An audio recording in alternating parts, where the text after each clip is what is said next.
Bismillahirrahmanirrahim. Assalamu alaikum wa rahmatullahi wa barakatuh, and welcome back. In this section we're going to study the SAR for muscarinic antagonists.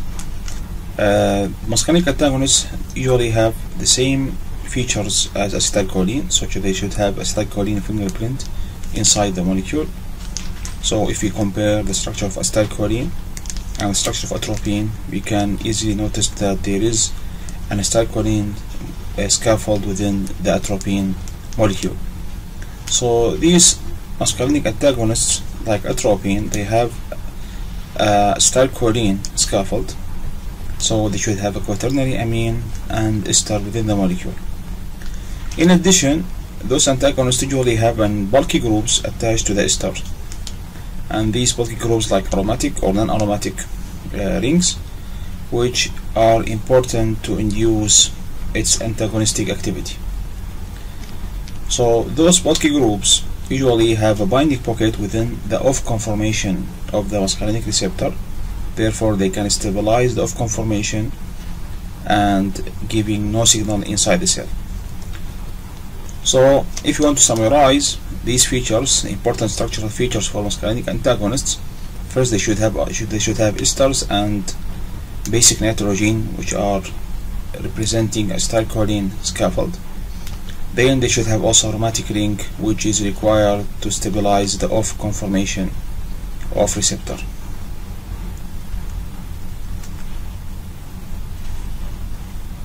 So for atropine we have these features. So we can simplify the molecule of atropine and we can still get an muscarinic antagonist like amprotropine. Amprotropine is a simplified version of atropine, where we reduce these cyclic rings and we substitute these rings by an aliphatic chain. So this molecule is still act as muscarinic antagonist. So we can simplify atropine molecule by removing non-important features that are not representing acetylcholine nor representing the aromatic group attached to the ester.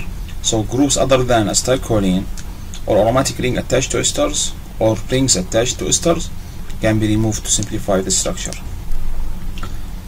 Why bulky groups are important for the antagonists? There is a theory which says that the off conformation of muscarinic receptor having a binding site for bulky groups, so the bulky group is fitted to the off conformation of the receptor. So if we think that these two are two conformations of muscarinic receptor, this is the on conformation and this is the off conformation, and they are flipping and the structure is flipping from on to off.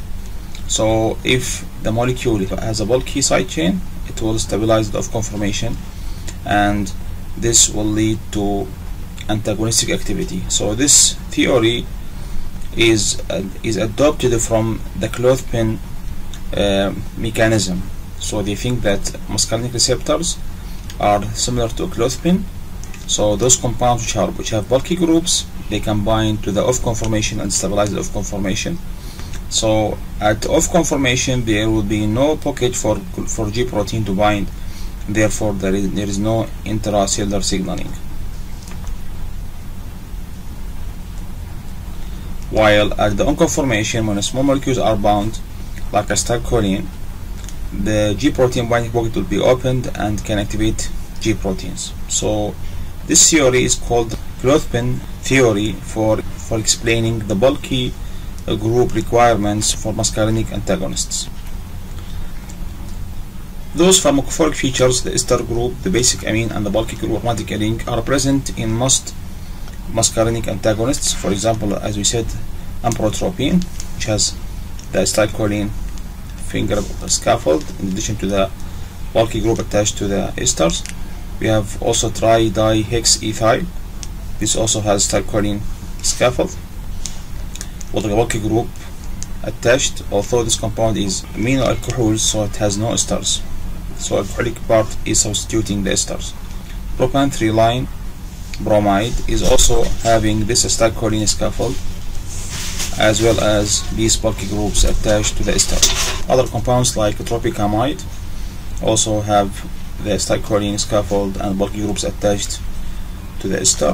Cyclopentolate also has acetylcholine bulky groups attached to the ester.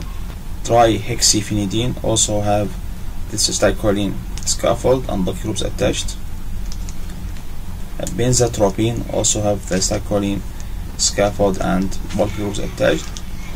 Pyridinazepine also have this acetylcholine scaffold and bulky groups attached to the ester. So all these compounds sharing the same features. So if you want to compare the agonist and antagonist in terms of structure, we can see that both agonist and antagonists sharing the same features of presence of a quaternary amine and esters. However, antagonists usually have aromatic rings while agonists have not. Antagonists usually have a bulky substitution on nitrogen and agonists do not have. The esters are substituted with aromatic rings or heteroaromatic with the branches at the ester group, while agonists have not. So these are the main differences between agonist and antagonist in terms of structure. There is a theory which is called message and address theory for explaining the structural properties of muscarinic antagonists. This theory is applied also for opioid receptors. This theory says that the molecule to act as antagonist or agonist should have two parts. One is called address part and the other is called the message part. Address part is a part of the molecule which drag the molecule toward the receptor intended. For example, if you want to have a molecule which can bind to cholinergic receptors, it should have a acetylcholine scaffold in the molecule. Then the second part, which is called the message. Once the molecule reaches its site of action, for example the muscarinic receptor, it should tell the receptor to be off, and this is taking place by the message part. The message part tells the receptor to be in off conformation. So these two are called message and address part, and we can see that the first 2 points are called the address part. The third, fourth, and fifth point are called the message part. Means they tell the receptor to be off. So these structural features of antagonists are suitable for binding the off conformation of muscarinic receptor. As you can see in this figure, the acetylcholine combines to its specific site within the receptor, and there is hydrophobic binding sites for the phenyl groups, the bulky phenyl groups attached to the ester. So these binding sites are present in the off conformation of muscarinic receptor. So hydrophobic binding regions next to the normal acetylcholine binding site is present in the off conformation of muscarinic receptor, and the correlation between these phenyl rings and acetylcholine should be in a T or a Y shape. So they should be perpendicular to the acetylcholine scaffold. For example, propanthyline contains acetylcholine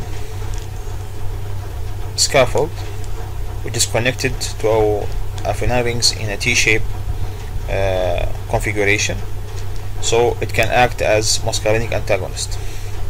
However, if the two phenyl rings are connected linearly with the acetylcholine scaffold, the compound will be inactive as antagonist because it's not going to span these hydrophobic binding sites.